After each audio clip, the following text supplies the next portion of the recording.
of perseverance, resilience, and the boundless possibilities that education can unlock. It is my distinct honor to introduce our special guest, Jose Hernandez, a shining example of what a TRIO student can achieve. Jose is not only the subject of this incredible true story starring Michael Pena, but he's also an alumnus of the TRIO Upward Bound and TRIO Student Support Services programs. Mr. Jose Hernandez is a 2001 National TRIO Achiever Award recipient, an accomplished author, a proud father and husband, and a trailblazer as the first ever migrant farm worker to venture into space as an American astronaut. And for me, coming from Delano, California, where my parents were farm workers in the great fields, you don't know how proud I am to be here tonight, to experience this with you all. And it's awesome to see the little kids in the videos, in the cameras, Lauren, your little kids. It's just awesome to see that. So again, thank you, Mr. Hernandez, for joining us tonight. During tonight's conversation, we ask that participants please use the chat to function to share your name, the TRIO program that you participated in or work for, and the host institution that you are from. And please also post any questions you may have for Mr. Hernandez. So, Jose, thank you so much for coming in. Let me test your mic. You there? I am here and Yeah. should be able to hear me nice and loud because I'm not muted. And very happy to be here, Sam. A big shout out to Kimberly Jones. Where is she at? I know she's here. I saw her earlier. There she is. And very happy to be here. You know, I've done multiple screenings. This is the first one we're doing, kind of like a virtual screening, and which I find very, very nice that we're doing this, because then that means we're all over the country, and so we're able to take advantage of this and see a film that I think it's you're gonna enjoy.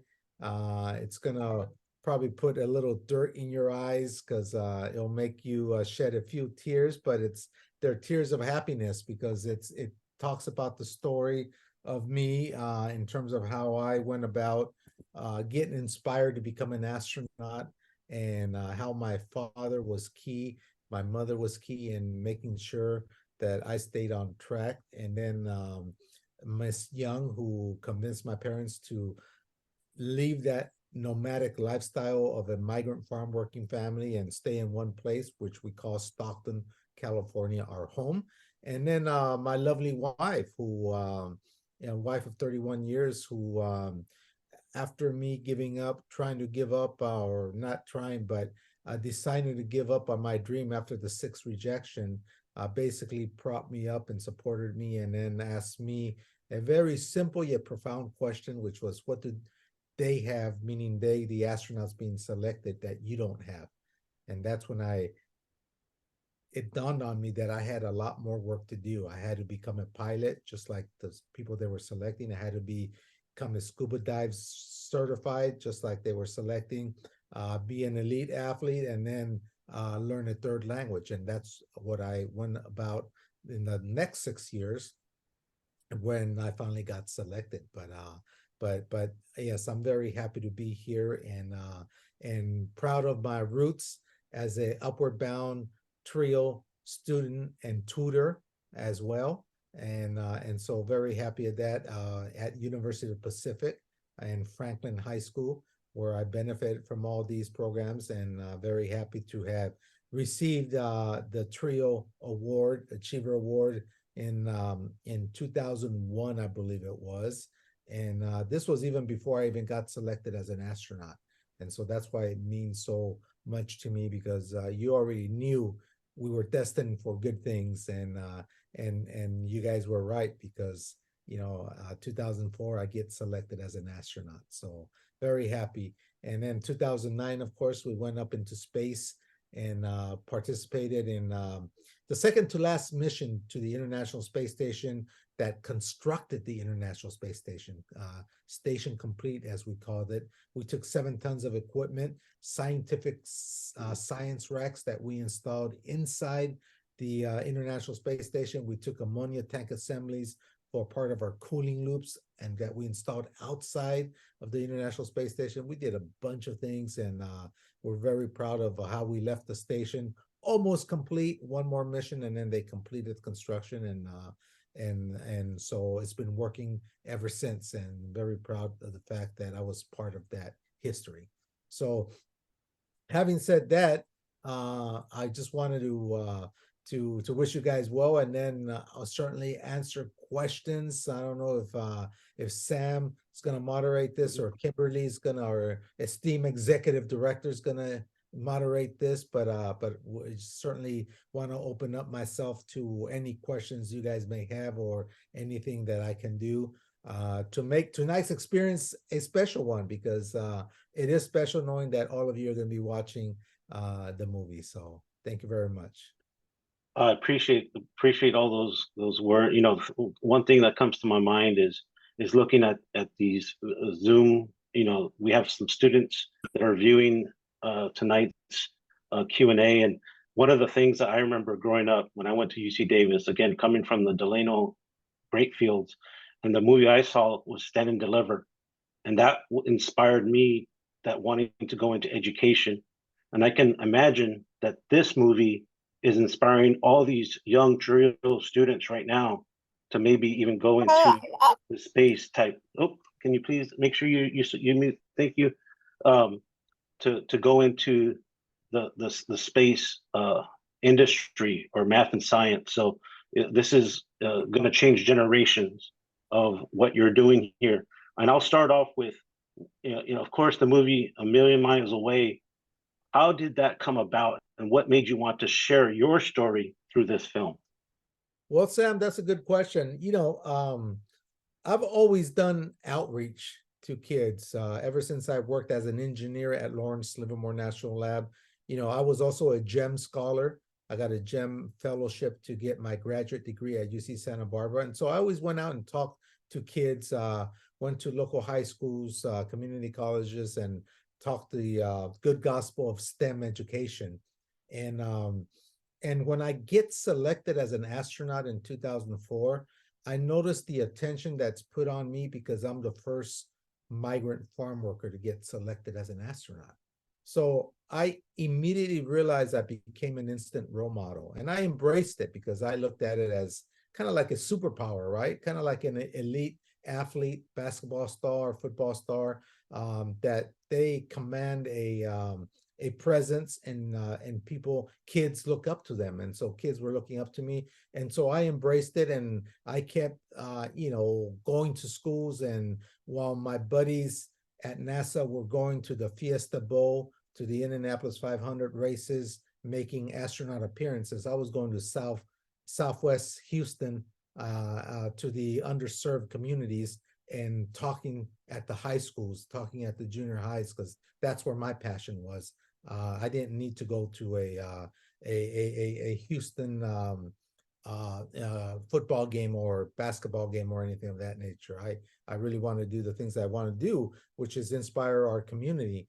And when I left NASA, well, I became a public speaker, a motivational speaker, and people started paying me to speak, which was pretty cool. And then people would tell me, you should write a book, so that when you give your conferences, people have something to take home with them as a reference. And that's when my first book was born. The idea of my first book, which is Reaching for the Stars, a self-penned bio of myself that starts chronologically from being a kid all the way to going into space. And then I kept giving conferences, and then the mothers came to me and said they love my book, but would I write a children's book so that they can read it to their kids? And that's when The Boy Who Touched the Stars book was born, a bilingual book by the Houston Press.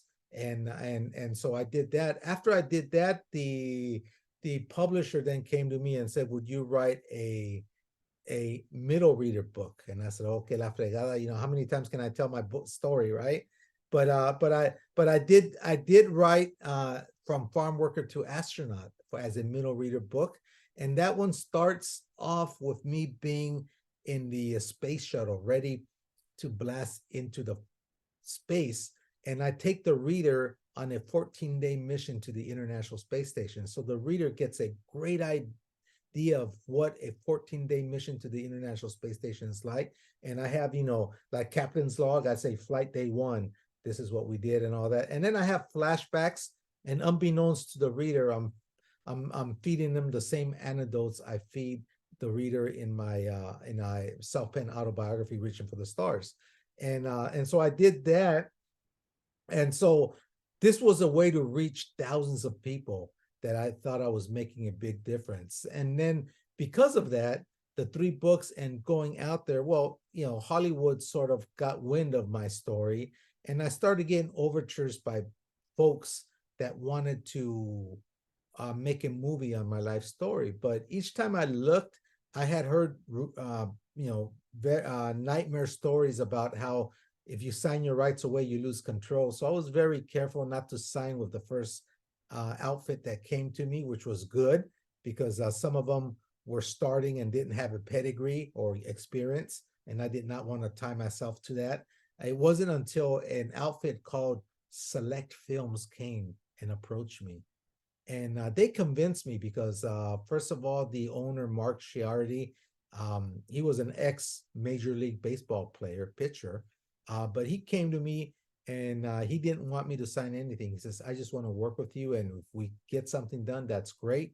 If we don't, you know, we all go our separate ways. But he knew we can do something. And then he said, and by the way, look at my work. He produced Secretariat, $1 Million Arm, The Rookie, and the one I liked the most was McFarland USA, Cross Country Runners. And when I saw that pedigree, that he specialized in inspirational films, I said, this is where my story belongs. I think we can tell it very effectively through this film house.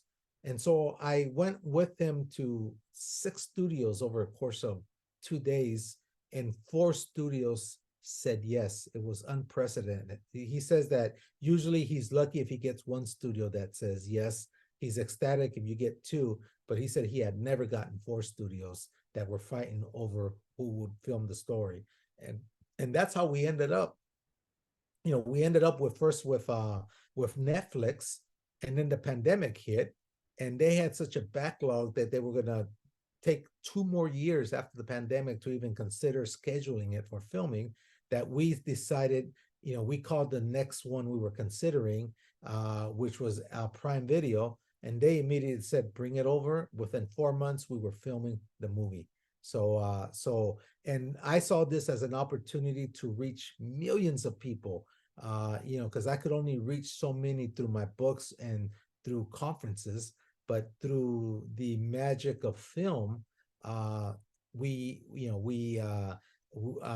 could reach millions. And I'll tell you, I had the opportunity to put it on the big screen, and for more money, but I really wanted it to reach more eyeballs. That's what was important to me, is what, you know, how can we get it out there more? And I thought streaming would be the best way of getting it out, because now schools can use it, universities can use it, and so I think it's a great tool that hopefully will withstand the test of time, and it'll, just like you and I remember Sam Stand and Deliver. I'm hoping, you know, kids today are gonna look back when they tell their kids, you got to watch this movie, because when I was a kid, I watched it, and this is what I became because of it. Now you guys watch it. So I think it's going to be a instant, or I think it is now, an instant inspirational classic. Thank you. Thank you so much for sharing that information. And again, as I mentioned earlier, we have, you know, a lot of programs here. If you can please make sure you're muted, please. Thank you. lot of programs here, and again, a lot of students that are viewing this who are in TRIO programs. Can you tell us about how being part of TRIO, Upper Bound Student Support Services, impacted your journey in becoming an astronaut and a scientist? Oh, it impacted me very, very much. I sort of credit the student supportive services programs for keeping me on track because, you know, I was a good student in high school. I went to Franklin High School in east side of Stockton, and I was an AB student, and I went straight from there to a 4-year university. And my freshman year, I remember I was taking calculus, Fortran programming, um, physics, and then a humanities class, and I was getting my butt kicked. That's when I realized that not all public schools are created equal. And I was certainly not prepared for a 4-year institution of higher learning. And one of the things that I did was I said, I need help. And the supportive student supportive services programs was key in assigning me tutors in physics and calculus that I so much needed. Because they're even if it was a minuscule of a second, I thought about quitting. And the only thing that kept me from quitting was imagining my mom's disappointed face when I was to tell her that I didn't cut it to be in college and I was quitting. And I told myself I can't do that to them because they sacrificed themselves, a whole generation of sacrifice for us to go further. And for me to tell them, oh, it just got hard on me, so I'm not going to do it, just didn't sit right with me. And that's when I said, I got to do everything I possible. I set up study groups with my friends, but the student support services programs was very key. And then I camped out on my teachers' office hours. They were tired of seeing me, but I wanted to make sure they explained it to me firsthand.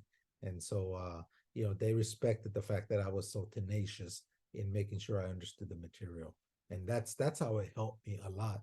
Later on, as a student, I became a tutor myself and helped out within the TRIO program. Not only tutoring college students, but I also tutored high school kids in the Upper Bound program. And so we had an Upper Bound program at the University of Pacific campus, and we used to have these students on campus on Saturdays, and we would have 4-hour long sessions in math and science. And so that was something that I did. So, TRIO and Upper Bound were very, very near and dear to my heart and ingrained in me. So very, very appreciative of this great program. That's it's funny how I can relate to so much what you're saying. I always tell students, and when I'm speaking to them, is you know it, college is very difficult, right? College is very hard, demanding, and a lot of work. You got to put a lot of effort. But you know, from the experiences that my mom had in the field, the great fields of waking up at 4 a.m.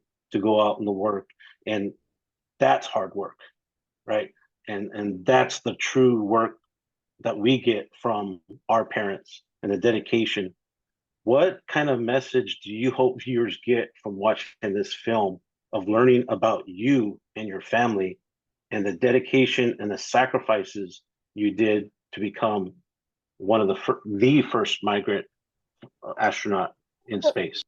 Well, I'm hoping that the message they take from this is that it's, you should dream big. Do not be afraid to dream big. Uh, as long as you're willing to work hard to turn that dream into reality. And you're right, Sam, in the sense that, you know, going to college is hard.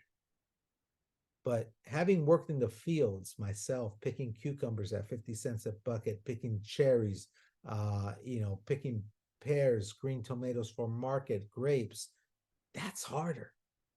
Nothing compares to the hard work our people do to ensure we as Americans have food on our table.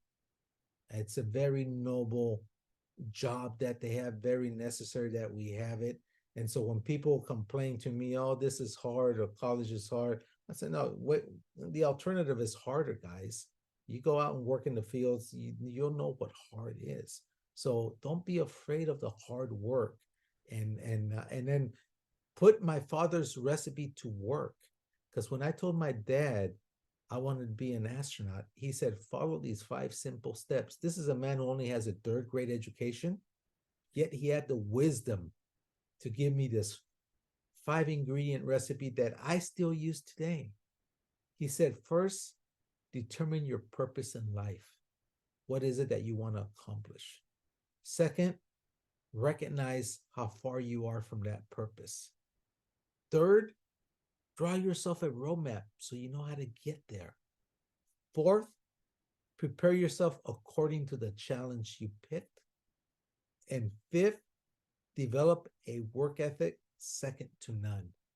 He said, you mix that up, son, that's the recipe to succeed. And I would add that 6th ingredient, Sam, which is word of the day, perseverance. Never, never, ever give up on yourselves, because I'm here to tell you guys, NASA rejected me not once, not twice, 3 or 4 times. It was 12 times, 11 times. It wasn't until the 12th time that I got invited to be part of the 19th class of NASA astronauts. And so that's very important that we don't give up on ourselves. We're the ones that should be our biggest cheerleaders, believe in ourselves. And I'll tell you, if you got a strong work ethic, you don't have to be smart. I'm not smart. I just work my butt off. And that's the secret. You work hard. You don't complain. You don't feel sorry for yourself. You say, I got this. Yes, it may take me 1.5 times as long as my counterpart to solve this problem, but darn it, I'm going to solve it. And you solve it. And that's what you do. So that's my recipe to success there, Sam. It's that Thank you. recipe. Thank you. There was a question. I do want to ask a question that was in the chat. I saw that. How did it feel to go out in space? And what was the name of the rocket or the space you went in? And how did it feel coming back into Earth? Well, it's STS-128, the Space Shuttle Discovery. We launched on August 28, 2009, on a 14-day mission to the International Space Station. I was the flight engineer. There's 4 of us on the flight deck, 3 in the mid deck. I get the best seat in the house because I'm sitting right behind, in between both pilots. So I get the panoramic view as we blast off into space. Better view than the commander, better view than the pilot, because I'm smack in the middle, because I'm hawking their displays. As flight engineer, I'm the one that's supposed to know everything about the system. So it's one of the busiest seats in the house as we're going up into space. And you're sitting there, and you hear the 3 engines come to life, the 3 main engines fed by the orange tank in the middle. You got liquid oxygen, liquid hydrogen coming in, feeding the 3 engines, and they roar to life. You feel this gentle vibration. And then about a half a second later, you hear the 2 white solid rocket boosters come to life. The order of magnitude of the sound goes up. The sound goes up by an order of magnitude. Now it's real loud. The vibration is very violent. You think the whole thing's going to fall apart when you feel a push in your back and you're off to the races. You see the tower stay behind as you go up, and it only takes 8.5 minutes to get up into space. You go from 0 to 17,500 miles an hour in 8.5 minutes. I mean, that's a ride that Disneyland is even envious of.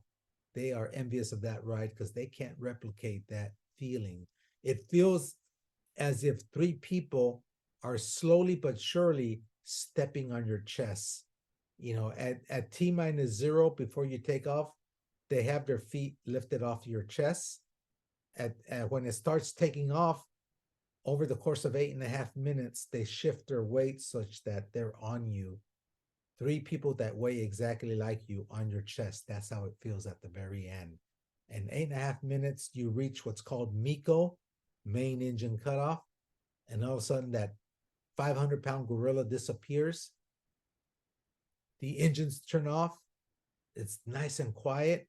But because you have no friction up there, you're still going around the world at 17,500 miles an hour. Once around every 90 minutes, continuous. And now you're floating. So you're defying the laws of physics as we know them here on Earth, and you feel like a superhero. Because all of a sudden you're floating, you feel you can fly, you can push yourself against the wall and make your best Superman impersonation. So I'll tell you, it's the ride of your life. And now we got to catch up to the International Space Station so we can physically dock with them and start our work to transfer more than 7 tons of equipment inside the International Space Station, and conduct 3 spacewalks so they could install equipment outside of the station. So truly an amazing image. Mission that you could never forget. Words don't do it justice of what one feels and what one sees, but I'll tell you, it's great. Hey, All Sam, right. Yes, can I jump in for go a for second? it. Hey, Jose, it's so great to have you here. Thank you so much to be here. How you doing, Kimberly? So I'm great. This has been, I think, the shot in the arm we all need right now. The world is such a hard place. There's another question that came really early in the chat, and it came from Josh Engler, who's got a room full of Upward Bound students in Boise, Idaho. And the question was, Mr. Hernandez, were you afraid when you actually went up into space in the rocket? And if so, how did you overcome it? Well, space exploration, it's not trivial. It's not routine. We lost 2 space shuttles. We lost and we lost them and their crew. So it is very, very dangerous. And I'll kid you if I did not think about that. I have 5 kids, and sure enough, I was concerned, but it's a calculated risk, and it's something that I love, so I felt I had to do it. And I'll tell you, when the solid rocket boosters lit up and the noise level went up in order of magnitude and the thing started shaking violently, you have this 1 second of fear as you say, whoa, our simulators didn't practice this part. But then you feel the push in your back and you're off to the races, and all of a sudden your muscle memory takes over. All those hundreds of training launches that we did during training, you kicks in and you start hawking.